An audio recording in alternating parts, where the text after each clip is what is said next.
नमस्कार विद्यार्थियों, हरिबाबा क्लासेस पर आपका हार्दिक स्वागत है। दोस्तों, आज की वीडियो में हम कक्षा 10 की एनसीईआरटी इंग्लिश फर्स्ट फ्लाइट की 6वीं पोयम जिसका नाम है अमांडा और इसको लिखा है रॉबर्ट क्लीन ने, इस पोयम का जो है मीन्स बाय मीन्स अध्ययन करेंगे।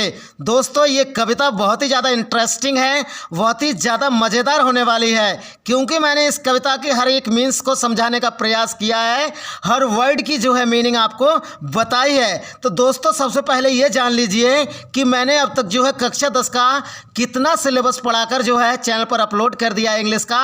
तो मैं आपको बता दूं, मैंने जो है फर्स्ट फ्लाइट प्रोज के जो है 4 chapter, number 1 a letter to God और नंबर 2 है Nelson Mandela a long walk to freedom और नंबर 3 है 2 स्टोरीज अबाउट फ्लाइंग और चौथा लेसन है a diary of Anne Frank. तो मैंने आपके लिए ये चारों चैप्टर जो है इनके लिए बहुत ही ज़्यादा डिटेल्स में पढ़ाकर जो है चैनल पर डाल दिया है और यूट्यूब पर जो है सबसे अच्छी वीडियो साबित होंगी। वो आप जो है देख सकते हैं, मैंने हर वर्ड का जो है अर्थ बताया है और बहुत ही ज़्यादा लंबी वीडियो है, डिटेल्स में मैंने आपको पढ़ाया है, आप चैनल पर जाकर पढ़ सकते हैं। और मैंने जो है आपकी 5 पोयम जो है पढ़ाकर जो है चैनल पर अपलोड कर दी हैं। आज आपकी ये 6ठी पोयम है अमांडा और मैंने जो है फुट प्रिंट्स विदाउट फीट आपकी सप्लीमेंट्री है, उसमें मैंने जो है आपके 3 चैप्टर जो है पढ़ाकर चैनल पर अपलोड कर दिए हैं। तो वहाँ पर प्लेलिस्ट बनी हुई है, एक जो है फर्स्ट फ्लाइट नाम से प्लेलिस्ट है और एक है foot prints without feet channel पर। तो आप जो है फुट प्रिंट्स विदाउट फीट को जब खोलेंगे तब आपके लिए सप्लीमेंट्री के 3 चैप्टर मिल जाएंगे और फर्स्ट फ्लाइट को जब आप खोलेंगे तब आपके लिए सारी पोयम और जितने भी आपके प्रोज के चैप्टर हैं फर्स्ट फ्लाइट के, वो सारे चैप्टर जो है जितने भी अब तक पढ़ाकर अपलोड किए गए हैं वो सारे आपके लिए बहुत ही सरल तरीके से समझाकर जो अपलोड कर दिए गए हैं। आप वहां पर जो है डायरेक्ट जाकर देख सकते हैं। मैं जो है यहां पर वीडियो का लिंक दे दूंगा डिस्क्रिप्शन में, आप वहां से भी देख लें और नहीं तो आप जो है डायरेक्ट जो है चैनल पर जाकर प्लेलिस्ट खोलें और वहां पर जो है सारे चैप्टर पढ़ सकते हैं। तो आज की वीडियो शुरू करने से पहले मैं आपके लिए इस पोयम की थोड़ी समरी बता देता हूं। ये समरी जो है बहुत ही अच्छी पोयम है। इस पोयम को जब मैंने आपको पढ़ाया मुझे तो बहुत अच्छी लगी और शायद आपको भी बहुत अच्छी लगेगी जब मैं आपको पढ़ाऊंगा। तो सबसे पहले मैं आपके लिए इसकी थोड़ी समरी बता देता हूं ताकि आपकी रुचि बनी रहे जब मैं पढ़ाऊं पोयम के लिए कि आखिर पोयम में है क्या। तो देखिए, कविता अमांडा बाल मनोविज्ञान के विषय में है। ये कविता हमें एक छोटी बच्ची अमांडा के बारे में बताती है। वह हमेशा एवं निरंतर रूप से संभवतः उसकी मां से डांट खाती रहती है, किंतु अमांडा स्वयं की दुनिया में खोई हुई है। ये बार बार होने वाली दखलंदाजी उसे बहुत नाखुश कर देती है। वह सभी पाबंदियों से मुक्त होना चाहती है तथा एक जलपरी के समान जीवन जीने का स्वप्न देखती है, जहां केवल वह चमकीले हरे समुद्र की निवासी हो। वह ये महसूस करती है कि एक अनाथ बच्चे के पास उससे ज़्यादा आज़ादी है। ये छोटी बच्ची अपनी माँ द्वारा कही गई बातों पर ध्यान नहीं देती है। कविता फिर ये तर्क देती है कि अभिभावकों को बड़े होते बच्चों को निश्चित रूप से थोड़ी आज़ादी देनी ही चाहिए। लगातार डांट लगाना संभवतः बच्चे के विकास पर प्रतिकूल प्रभाव डालता है। तो विद्यार्थियों, ये जो है इस पोयम में है, इसमें क्या है कि एक बच्ची है, एक छोटी सी, और उसकी माँ जो है उसे समझाती रहती हैं, लेकिन जो है अमांडा नाम की जो बच्ची है वो अपनी माँ की बातों पर ध्यान नहीं देती है। वह अपना जीवन एक जलपरी के समान जीने का स्वप्न देखती रहती है। तो यही सब कुछ जो है इस पोयम में हम पढ़ने वाले हैं। तो आज की वीडियो जो है हम शुरू करते हैं। तो चलते हैं पहले स्टैंजा की ओर। तो चलिए, स्टैंजा नंबर फर्स्ट देख लीजिए। Don't bite your nails Amanda, don't hunch your shoulders Amanda, stop that slouching and sit up straight Amanda. तो विद्यार्थियों, इस स्टैंजा के माध्यम से आखिर कवि आपसे क्या कहना चाहता है, पहले मैं आपके लिए लाइन बाय लाइन इसका अर्थ बता दूंगा, फिर उसके बाद एक एक मीन्स का अर्थ बताऊंगा, उसके बाद इसकी वर्ड मीनिंग भी मैं आपके लिए बताऊंगा और अंत में जो है इसकी संपूर्ण व्याख्या कर दूंगा ताकि आपको पूरी तरह से समझ में आ जाए। तो पहले जो है हम इसका लाइन बाय लाइन अर्थ देख लेते हैं, उसके बाद जो है मीन्स बाय मीन्स आपको मैं बता दूंगा। तो देख लीजिए, इस स्टैंजा में जो है अमांडा की माँ जो है उसे परेशान करती रहती हैं कि ये मत करो वो मत करो, मतलब जो है उसे डांटती फटकारती रहती हैं। वो जो है एक काम की बजाय जो है दूसरा काम उसे तुरंत दे देती हैं। तो देखिए क्या क्या मना कर रही हैं इस स्टैंजा में, वो देख लीजिए। तो देखिए लाइन बाय लाइन मैं आपको पहले अर्थ बता रहा हूँ। कह रही हैं कि don't bite your nails Amanda, अपने नाखूनों को मत चमाओ Amanda. Don't hunch your shoulders Amanda, अपने कंधे को मत झुकाओ Amanda. Stop that slouching and sit up straight Amanda, कंधा झुकाकर बैठना छोड़ दो, एकदम सीधे बैठो अमांडा। तो देखिए डोंट का मतलब क्या होता है, मत करना, कह रहे हैं का मतलब नहीं करना, ठीक है। तो डोंट बाइट, बाइट का मतलब क्या होता है, चबाना होता है या काटना होता है, ठीक है। तो कह रहे हैं कि मत चबाओ। योर नेल्स, कह रहे हैं कि अपने नाखूनों को, अमांडा अमांडा कह रहे हैं कि अमांडा अपने नाखूनों को मत चबाओ। डोंट हंच, और कह रहे हैं कि मत झुकाकर बैठो। योर शोल्डर्स, कह रहे हैं कि अपने कंधे को, और कह रहे हैं कि अपने कंधे को मत झुकाओ अमांडा, अमांडा अपने कंधे को मत झुकाओ। स्टॉप दैट स्लाउसिंग, कह रहे हैं कि बंद करो। स्टॉप का मतलब क्या होता है, रोकना होता है, ठीक है, छोड़ देना होता है, ठीक है। स्टॉप कह रहे हैं कि छोड़ दो। दैट स्लाउसिंग, दैट स्लाउसिंग का मतलब होता है कि स्लाउसिंग का मतलब कंधा झुकाकर बैठना, कह रहे हैं कि कंधा झुकाकर बैठना छोड़ दो। एंड सिट अप स्ट्रेट, और सीधा बैठो अमांडा, कह रहे हैं कि कंधा झुकाकर बैठना छोड़ दो और सीधे बैठो अमांडा। कह रहे हैं कि अमांडा की माँ कह रही है कि अमांडा अपने नाखूनों को जो है अपने दांतों से मत चबाओ, कह रही है कि अपने कंधे को झुकाकर मत बैठो, और कह रहे हैं कि अपने कंधे को झुकाना छोड़ दो और सीधे बैठो अमांडा। तो अब मैं आपके लिए इसकी वर्ड मीनिंग बता देता हूँ, फिर उसके बाद इसका एक्सप्लेनेशन कर दूंगा। तो चलिए वर्ड मीनिंग देख लीजिए। वाइट, वाइट का मतलब मैंने बताया था ईट, मतलब खाना, चबाना, ठीक है, काटना।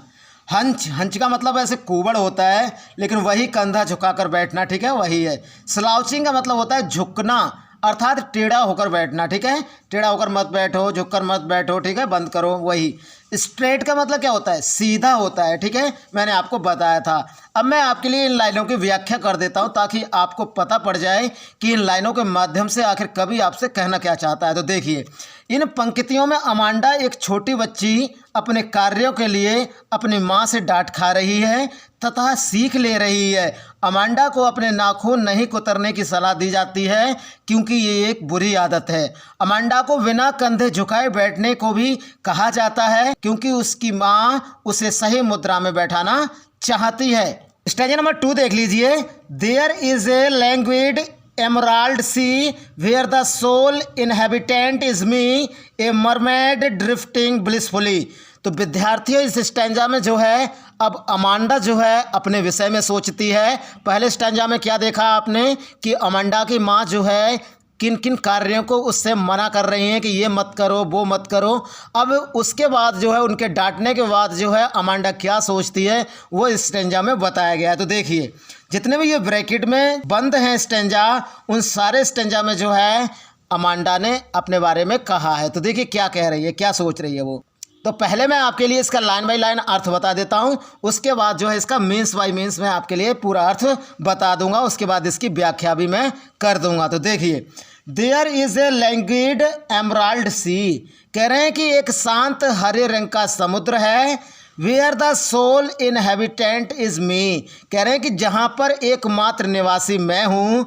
ए मरमेड ड्रिफ्टिंग ब्लिसफुली, मैं एक जलपरी हूँ और धीरे धीरे आनंद पूर्वक चल रही हूँ। अब मैं आपके लिए इसको डिटेल्स में जो है बता देता हूँ। तो देखिए, लैंग्वेड का मतलब मैंने आपको बताया था सुस्त, निष्क्रिय। तो देखिए, देयर इज ए लैंग्वेड, कह रहे हैं कि देयर इज मीन्स है, ए लैंग्वेड का मतलब होता है सुस्त या निष्क्रिय या शांत।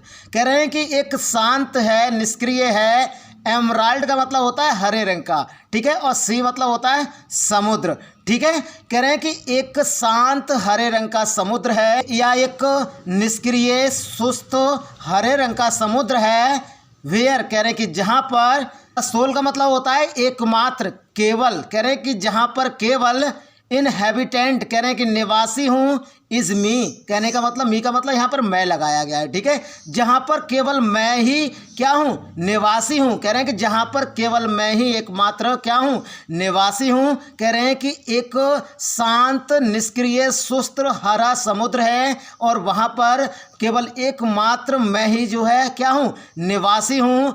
ए मरमेड, मरमेड का मतलब क्या होता है, जलपरी होता है, ठीक है। तो मैं एक क्या हूँ, मैं एक जलपरी हूँ। ड्रिफ्टिंग, ड्रिफ्टिंग का मतलब होता है धीरे धीरे चलना, और क्या धीरे धीरे चल रही हूँ। ब्लिसफुली का मतलब होता है आनंद पूर्वक। कह रहे हैं कि धीरे धीरे आनंद पूर्वक चल रही हूँ। तो विद्यार्थियों, इन लाइनों में जो है अमांडा सोच रही है कि एक सुस्त, हरा, शांत समुद्र है जहाँ की निवासी एकमात्र मैं ही हूँ केवल, और मैं एक जल परी हूँ जो मैं आनंद पूर्वक वहाँ पर धीरे धीरे चल रही हूँ। इस चीज़ के लिए वो सोच रही है। अब मैं आपके लिए इसकी वर्ड मीनिंग समझा देता हूँ, फिर उसके बाद इसका एक्सप्लेनेशन कर दूंगा, आपकी समझ में आ जाएगा। तो चलिए वर्ड मीनिंग देख लीजिए।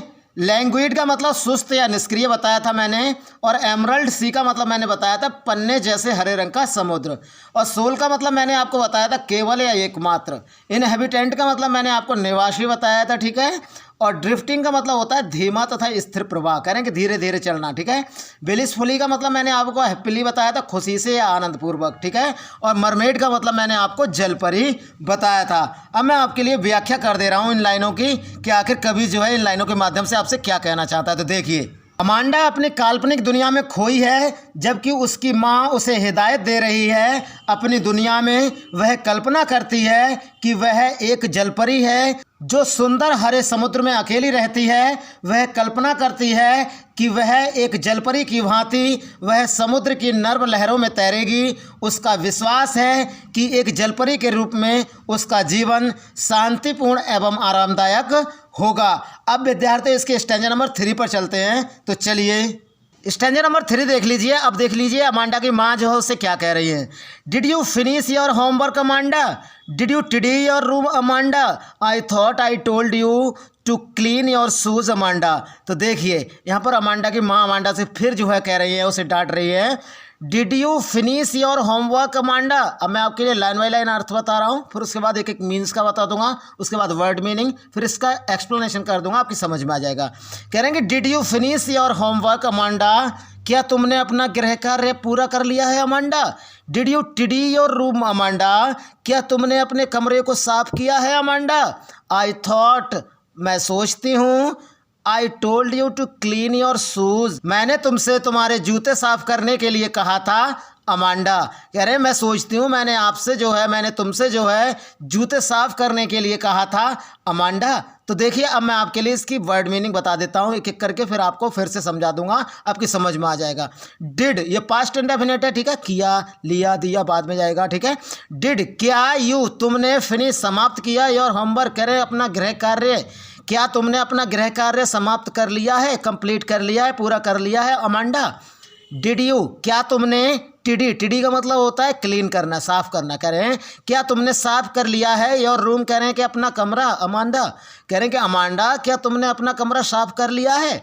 आई थॉट, आई मीन्स मैं, थॉट सोचती हूँ, कह रहे हैं कि मैं सोचती हूँ। आई टोल्ड मैंने कहा था, यू तुमसे, कह रहे हैं कि मैं सोचती हूँ मैंने तुमसे कहा था, टू क्लीन कह रहे हैं कि साफ करने के लिए, योर शूज कह रहे हैं कि तुम्हारे अपने जूते, कह रहे हैं कि मैं सोचती हूँ कि मैंने तुमसे जो है तुम्हारे जूते साफ करने के लिए कहा था अमांडा। अब मैं आपके लिए इसकी वर्ड मीनिंग समझा देता हूँ। तो चलिए वर्ड मीनिंग देख लीजिए। टाइडी का मतलब होता है सफाई से क्रम में व्यवस्थित करना, अर्थात सफाई करना, साफ करना, मैंने आपको बता दिया था। टोल्ड का मतलब होता है से मतलब कहना, और क्लीन का मतलब वही नीट करना, मतलब साफ करना। अब मैं आपके लिए इन लाइनों की व्याख्या कर देता हूँ ताकि आपको पता चल जाए कि कवि जो है आखिर इन लाइनों के माध्यम से आपसे कहना क्या चाह रहा है। तो देखिए इन पंक्तियों में अमांडा से उसके कार्य के विषय में पूछा जा रहा है।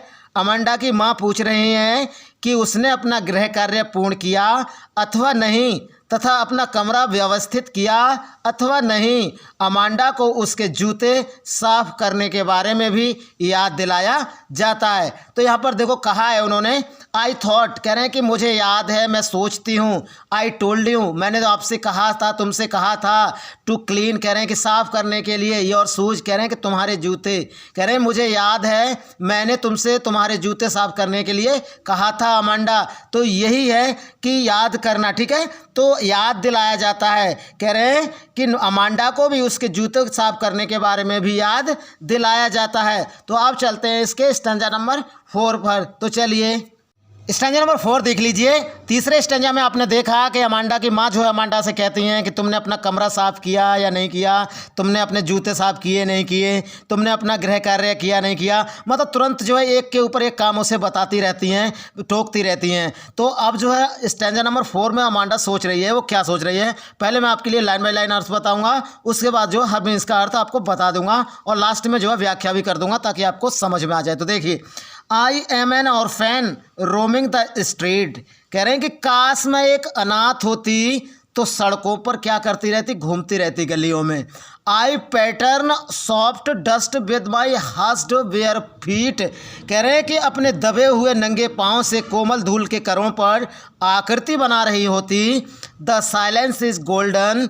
कह रहे हैं कि जो शांति होती है वो मूल्यवान है। The freedom is sweet. और जो स्वतंत्रता है वो सुखद है। तो मैं अब आपके लिए इसकी एक एक मीन्स का अर्थ बता देता हूँ ताकि आपकी समझ में आ जाएगा। देखिए, आई मैं, एम हूँ, एन एक, ऑर्फन कह रहे हैं कि अनाथ। कह रहे हैं कि मैं एक अनाथ हूँ, अर्थात वो सोच रही है काश मैं एक अनाथ होती। रोमिंग, रोमिंग का मतलब क्या होता है, भटकना। कहने का मतलब घूमना। द स्ट्रीट, स्ट्रीट मतलब क्या होता है, स्ट्रीट होती है गली या होती है सड़क, को भी हम स्ट्रीट कह सकते हैं, ठीक है। तो काश मैं एक अनाथ होती तो मैं क्या कर रही होती, तो मैं गलियों में घूम रही होती या सड़कों पर घूम रही होती। और क्या कर रही होती, आई मैं, पैटर्न, पैटर्न का मतलब क्या होता है कि आकृति बनाना, ठीक है, नमूने बनाना। कह रहे हैं कि आई पैटर्न मैं आकृतियां बना रही होती। सॉफ्ट डस्ट कह रहे हैं कि कोमल धूल के कणों पर। विद माई हस्ड कह रहे हैं कि हस्ड, हस्ड का मतलब होता है कि अपने दबे हुए, कह रहे हैं कि दबे हुए। और बेयर फुट का मतलब होता है नंगे पैर। कह रहे हैं कि अपने दबे हुए नंगे पैरों से जो है, कह रहे हैं कि रेत के जो धूल के जो कण हैं उन पर आकृतियां बना रही होती। कह रहे हैं कि मैं एक काश मैं एक अनाथ होती तो मैं सड़कों पर जो है भटक रही होती, गलियों में भटक रही होती। और मैं क्या कर रही होती, मैं अपने शांत या चुपचाप या दबे पैरों, दबे नंगे पैरों से क्या कर रही होती, मैं जो है रेत के कणों पर, धूल के कणों पर आकृतियां बना रही होती। वेयर फुट का मतलब क्या होता है, नंगे पैर होता है। द साइलेंस इज गोल्डन कह रहे हैं कि द साइलेंस मतलब शांति, इसमिस है। गोल्डन का मतलब होता है सुनहरी, अर्थात वैल्यूएबल, मूल्यवान। कह रहे हैं कि शांति जो है मूल्यवान है। द फ्रीडम, फ्रीडम का मतलब क्या होता है, इंडिपेंडेंस, आज़ादी। कह रहे हैं कि फ्रीडम, कह रहे हैं कि स्वतंत्रता। इजमीस है स्वीट, स्वीट का मतलब क्या होता है, मधुर होता है, अर्थात सुखद। कह रहे हैं कि स्वतंत्रता मधुर है, सुखद है। अब मैं आपके लिए इसकी वर्ड मीनिंग बता देता हूँ, फिर उसके बाद जो है मैं आपको इसका एक्सप्लेनेशन कर दूंगा, आपकी समझ में आ जाएगा। तो देखिए, वर्ड मीनिंग देख लीजिए। ऑर्फन का मतलब मैंने आपको अनाथ बताया था। रोमिंग का मतलब मैंने आपको भटकना बताया था। पैटर्न का मतलब मैंने आपको डिजाइन, नमूने बनाना बताया। बेयर का मतलब मैंने अनक्लेड बताया था। अनावृत मतलब नग्न, मतलब नंगे पैर, वही बताया था। हस्ड का मतलब मैंने चुपचाप, शांत या दबे पैर मैंने आपको बताया था। साइलेंस का मतलब मैंने आपको बताया था चुप्पी, ठीक है, शांति। गोल्डन का मतलब मैंने ऑफ गोल्डन कलर बताया था, मतलब सुनहरा, ठीक है, मूल्यवान, वैल्यूएबल। फ्रीडम का मतलब मैंने लिबर्टी बताया था, मतलब स्वतंत्रता या आज़ादी। और स्वीट का मतलब मैंने सुगरी बताया था, मतलब मीठा, ठीक है। और सॉफ्ट, अगली लास्ट मीनिंग है सॉफ्ट। सॉफ्ट का मतलब मैंने आपको काइंड, हम्बल, विनम्र बताया था, ठीक है। अब देख लीजिए, कभी जो है इन लाइनों के माध्यम से जो अभी मैंने आपको पढ़ाई हैं, आखिर कहना क्या चाहता है, तो देखिए व्याख्या देख लीजिए इसकी। एक बार फिर अमांडा अपनी माँ की ओर ध्यान नहीं दे रही है। अमांडा स्वयं की काल्पनिक दुनिया में है।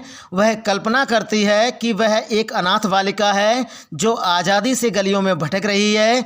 उसके पैरों में जूते नहीं हैं और वह अपने नंगे पैरों से शांति से नर्म धूल पर चित्र बना रही है, मतलब नमूने बना रही है। वह काल्पनिक दुनिया में मिलने वाली शांति एवं कुछ भी करने की आज़ादी से प्रेम कर रही होती है। अब चलते हैं स्टैंजा नंबर 5 पर। तो चलिए, स्टैंजा नंबर 5 देख लीजिए।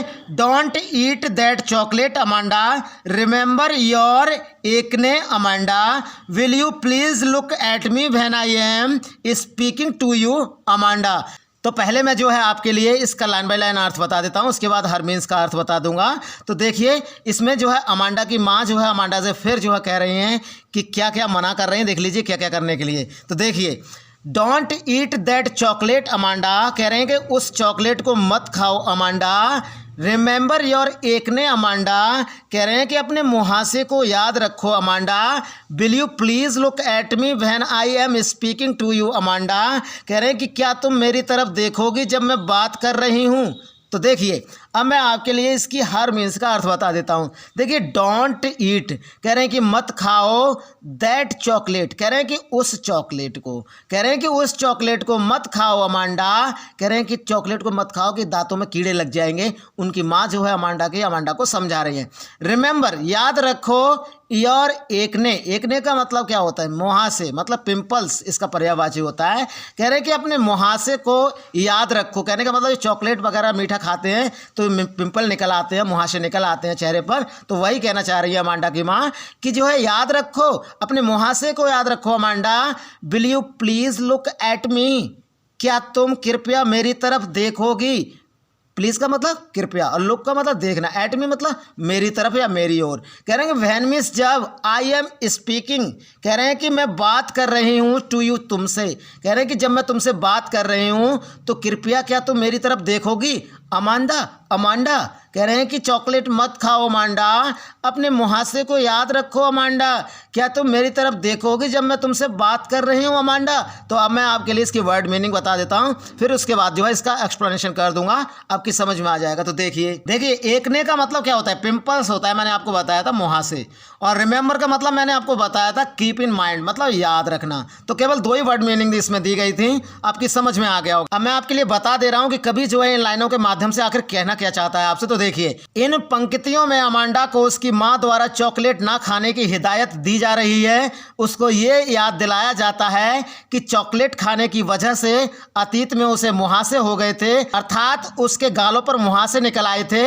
हालांकि अमांडा अपने ही विचारों में खोई हुई है, वह अपनी माँ पर ध्यान नहीं दे रही है, इसलिए उसकी माँ उसे सख्ती से जो कहा जा रहा है वह उसे सुनने को कहती है। तो अब मैं आपके लिए इसके 6ठे स्टेंजा पर लेकर चलता हूँ। तो चलिए स्टेंजा नंबर 6 देख लीजिए। I am Rapunzel, I have not a care. Life in a tower is tranquil and rare. I will certainly never let down my bright ear. तो विद्यार्थियों ये देखिए ब्रैकेट में बंद है ये स्टेंजा। तो इस स्टेंजा में जो है अमांडा सोच रही है जब उसकी माँ ने कहा है। तो जितने भी स्टेंजा जो है ब्रैकेट में बंद थे तो उन सभी में जो है अमांडा ने सोचा है। तो देखिए अब इस स्टेंजा के माध्यम से क्या वो सोच रही है। तो पहले मैं आपके लिए इसका लाइन बाय लाइन अर्थ बता देता हूँ, फिर मैं आपके लिए इसकी हर एक मीन्स का अर्थ बताऊंगा। तो देखिए I M Rapunzel I have not a care, तो ये कहना चाह रहे हैं काश मैं एक परी होती, रेपुंजल होती। देखिए ये जो है रेपुंजल है, ये जो रेपुंजल नाम की जो है परी है, देखिए कितनी सुंदर है, इसके बाल जो हैं कितने लंबे हैं, सिल्की हैं और आपको दिखाई दे रही कितनी सुंदर है। इसको क्या हुआ है, एक जो है चुड़ैल जो है इसके लिए कैद कर लेती है और जो है इस मीनार में इसके लिए बिठा देती है जहाँ पर कोई नहीं पहुँच पाता है। और उसके लंबे बाल जो है मीनार से लटके हुए रहते हैं और उन सिल्की बालों के पकड़कर जो है, इसके बाल जो दिखाई दे रहे हैं, इन बालों को पकड़कर जो है वो चुड़ैल जो है ऊपर मीनार तक पहुँचती है। आपकी समझ में आ गया होगा रेपुंजल का मतलब। तो देखिए आगे देखिए, I M Rapunzel I have not a care, तो ये कहना चाह रहे हैं काश मैं एक परी होती, रेपुंजल होती, तो मैं किसी चीज़ पर ध्यान नहीं देती। Life in a tower is tranquil and rare, और कह रहे हैं कि जो जीवन होता, कह रहे हैं कि मीनार पर जो जीवन होता वो चिंता मुक्त और दुर्लभ होता। I will certainly never let down my bright hair, कह रहे हैं कि मैं किसी भी परिस्थिति में कभी भी जो है अपने चमकीले बालों को नीचे नहीं गिराती। अब मैं आपके लिए इसकी वर्ड मीनिंग बता देता हूँ। तो देखिए आई मिस, मैं एम मिस हूँ। रेपुंजल का मतलब क्या होता है, वो एक परी होती है, यहाँ पर रेपुंजल नाम दिया गया है। तो मैं क्या हूँ, एक रेपुंजल हूँ, मैं एक रेपुंजल परी हूँ। तो वो परी आप समझ गए होंगे कौन सी परी। जर्मन परिकथा में एक लड़की का नाम रेपुंजल होता है जो एक ऊंची मीनार में जिसे अकेला रखा जाता है तथा जिसके बहुत लंबे सुंदर बाल होते हैं, और उसे जो है एक चुड़ैल जो है कैद कर लेती है और उसके लंबे बालों के सहारे जो है ऊपर मीनार पर चढ़कर पहुंचती है। तो विद्यार्थियों वही कहना चाह रही है यहाँ पर जो अमांडा जो है वो ये कहना चाह रही है आई एम रेपुंजल, कह रहे हैं कि मैं एक रेपुंजल होती, मैं एक परी होती, I have not a care, तो मैं किसी की परवाह नहीं करती। कह रहे हैं कि किसी को ध्यान नहीं देती। केयर का मतलब परवाह करना। लाइफ कह रहे हैं कि जीवन इन ए टावर, कह रहे हैं कि एक मीनार पर होता। कह रहे हैं जीवन कहाँ होता, एक मीनार पर होता, टावर पर होता। इज ट्रैंक्विल, कह रहे हैं कि ट्रैंक्विल होता, शांत, चिंता मुक्त होता। एंड रेयर, और कैसा होता, दुर्लभ होता। आई विल सर्टेनली, कह रहे हैं कि मैं निश्चित रूप से, नेवर, कह रहे हैं कि कभी नहीं, लेट डाउन, कह रहे हैं कि लटकाती, माई ब्राइट हेयर, कह रहे हैं कि अपने चमकीले बालों को, कह रहे हैं कि मैं निश्चित रूप से अपने चमकीले बालों को कभी भी नहीं लटकाती। तो विद्यार्थियों आपकी समझ में आ गया होगा, रेपुंजल एक परी का नाम है, जो कि जर्मनी की जो बुक्स होती हैं, परी कथा होती हैं, उसमें जो है एक परी का नाम रेपुंजल है। और कौन सी परी, जो एक ऊंची मीनार पर रहती है, जिसको एक चुड़ैल के द्वारा कैद किया गया है, और उसके सुंदर लंबे रेशमी बाल हैं, और उन सुंदर लंबे रेशमी बालों के सहारे जो है चुड़ैल ऊपर तक जो है मीनार तक चढ़कर जाती है। तो यहाँ पर रेपुंजल दिया गया है। अब मैं आपके लिए इसकी वर्ड मीनिंग बता देता हूँ। तो देखिए रेपुंजल का मतलब होता है, रेपुंजल जर्मन परिकथा में एक लड़की का नाम था, जिसे एक ऊंची मीनार में अकेले रखा जाता था, तथा जिसके बहुत लंबे सुंदर बाल थे। उसे एक चुड़ैल ने कैद कर रखा था, जो उसके लंबे बालों के सहारे ऊपर चढ़कर मीनार तक पहुंचती थी। तो विद्यार्थियों ये रेपुंजल जो है एक जर्मन परिकथा में एक लड़की का नाम था। ट्रैंक्विल का मतलब होता है शांत, मतलब चिंतामुक्त, मैंने आपको बताया था। रेयर का मतलब होता है नॉट सीन वेरी ऑफन, कहने का मतलब दुर्लभ, जो कभी कभी दिखाई दे। सर्टेनली का मतलब फॉर श्योर, मतलब जरूर, अवश्य, निश्चित रूप से। टावर का मतलब क्या होता है, मीनार होता है, मैंने आपको बताया था, माइनरेट, ठीक है, मीनार। अब मैं आपके लिए इन लाइनों की व्याख्या कर देता हूं कि कभी जो आखिर इन लाइनों के माध्यम से आपसे क्या कहना चाह रहा है। तो देखिए, अमांडा अब भी अपनी काल्पनिक दुनिया में है। अब वह स्वयं की रेपुंजल के रूप में कल्पना कर रही है। रेपुंजल क्या है, परियों की एक जर्मन कहानी का किरदार, जो एक मीनार में अकेली रहती थी। रेपुंजल के रूप में उसको किसी चीज़ की चिंता नहीं करनी पड़ेगी एवं मीनार में उसका जीवन शांतिपूर्ण रहेगा। वह इस बात पर जोर देती है कि रेपुंजल के विपरीत वह कभी अपने लंबे बाल नहीं खोलेगी और किसी को भी मीनार में स्वयं के पास आने की अनुमति नहीं देगी। तो विद्यार्थियों अब आपकी समझ में आ गया होगा। अब चलते हैं अंतिम स्टैंजा की ओर। 7वां स्टैंजा इसका अंतिम स्टैंजा। तो चलिए 7वां स्टैंजा देख लीजिए। पहले मैं आपके लिए इसे पढ़ा देता हूँ। Stop that sulking at once Amanda, you are always so moody Amanda, anyone would think that I nagged at you Amanda. तो मैं अब आपके लिए पहले इसका लाइन बाई लाइन अर्थ बता देता हूँ, फिर जो हर मीन्स का अर्थ बताऊंगा, उसके बाद इसका एक्सप्लेनेशन कर दूंगा, आपकी समझ में आ जाएगा। तो देखिए, stop that sulking at once Amanda, कह रहे हैं कि रुको, मुंह फुलाना बंद करो अमांडा। रुको, कह रहे हैं कि नाराज होना बंद करो अमांडा। You are always so moody, कह रहे हैं कि तुम हमेशा सदैव से गुस्से में रहती हो अमांडा। एनीवन वुड थिंक, कह रहे हैं कि कोई भी व्यक्ति ये सोचेगा, कहने का मतलब कोई भी ये सोचेगा, that I nagged at you, कि मैंने तुम्हें सताया है, कि मैंने तुम्हें चिल्लाया है, कि मैंने तुम्हें परेशान किया है अमांडा। अमांडा तो देखिए, स्टॉप का मतलब होता है बंद करना या रुकना। दैट सल्किंग, सल्किंग का मतलब क्या होता है, नाराज होना, मुंह फुलाना। एट वंस कह रहे हैं कि तुरंत, कह रहे हैं कि तुरंत जो है मुंह फुलाना बंद करो या नाराज होना बंद करो अमांडा। You are always, you means तुम, आर्मी सो ऑलवेज, कह रहे हैं कि सदैव से, हमेशा से। सो मूडी, कि सो मूडी का मतलब होता है उदासीन। ये उदासीन का मतलब गुस्से में रहना। कह रहे हैं कि तुम हमेशा से उदासीन रहती हो, गुस्से में रहती हो अमांडा। एनीवन का मतलब कोई भी व्यक्ति, वुड थिंक, कह रहे हैं कि ये सोचेगा, ये जानेगा, दैट कि आई नेग्ड, नेग्ड का मतलब होता है सताना, परेशान करना, ठीक है, कि मारना, चिल्लाना। कह रहे हैं कि मैंने तुम्हें सताया है, मैंने तुम्हें परेशान किया है, मैंने तुम्हें चिल्लाया है। एट यू, कह रहे हैं कि तुम्हें अमांडा, अमांडा, कि मैंने तुम्हें जो है सताया है अमांडा, कि मैंने तुम्हें परेशान किया है अमांडा। कोई भी व्यक्ति ये सोचेगा, तुम हमेशा से क्या हो, तुम उदासीन हो, नाराज रहती हो अमांडा, और तुम जो है ये नाराज होना बंद करो, मुंह फुलाना बंद करो अमांडा। अब मैं आपके लिए इसकी वर्ड मीनिंग बता देता हूँ, फिर इसका एक्सप्लेनेशन कर दूंगा, आपकी समझ में आ जाएगा। तो देखिए वर्ड मीनिंग देख लीजिए। सल्किंग का मतलब मैंने आपको बताया था नाराज, to be upset about something, ठीक है।